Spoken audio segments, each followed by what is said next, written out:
So here we have the Volkswagen UP GTI on a 19 plate. I'm going to start off by showing you around the outside of the car, and then we'll hop in and run through some controls on the inside. But from the outside, you can see it's a 5-door car with alloy wheels and tinted windows. Let's start off inside the boot and then work our way around the rest of the car from there. As we approach the back of the car, you can see we have reversing sensors. Plenty of boot space as well, along with that 60-40 split folding rear seat, should you wish to increase this space even further. And then underneath this tray section, even more storage space should you need it. Okay, so we're just going to work our way back round to the front of the car, and then we'll hop in and run through some controls on the inside. Now that we've done a full circle though, you can see it's in excellent condition the whole way round. Just briefly before we climb in, I think it's well worth seeing the interior from this exterior point of view. There's plenty to run through on the dashboard, so let's hop in and we'll do that right now. Okay, now that we're inside the car, we're going to start with the dials. We have the rev counter on the left, the speedometer in the middle, and on the right hand side the fuel gauge. Also in the middle you can see the total miles for this car, which are 12,769. You can change the information that's displayed in that section by using buttons on the steering wheel. For example, you can have a digital readout for the speedometer, as well as other bits of trip computer, fuel economy and car information. And you can leave it on any one of those that you wish to. I guess the most useful one is probably that one.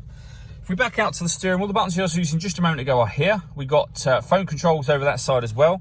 On the left-hand side, we have volume controls for the stereo, and we can skip our tracks if we listen to music or tuning radio stations with these arrows just here.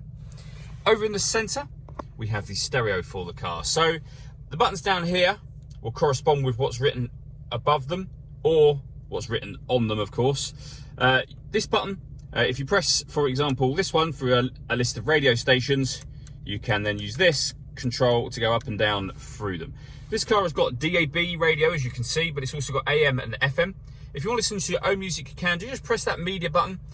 You can see we have Bluetooth audio. This car's also got an auxiliary input just there. So ultimately, plenty of ways in which you can listen to your music in this car. Above that, we have the air conditioning. So you can determine the temperature, the fan speed, the direction you'd like the air to be distributed in. Press that button to turn the air conditioning on.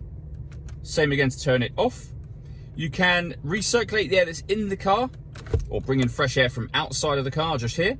We have heated driver's seat with 2 different heat settings, and the same for the passenger side as well. Above that, this button here will turn off the stop and start. This car is designed to cut out when it's stationary in traffic to save you fuel. I've just turned that system off. Down the bottom here, we have a 12-volt charging socket. This button will reset the tyre pressure warning system in this car. And then we have a 6-speed manual gearbox. All that leaves me to say is thank you for taking the time to watch this video. If you'd like to come and see the car for yourself and have a test drive, please feel free to call any of our MJA sites. We'd love to hear from you soon.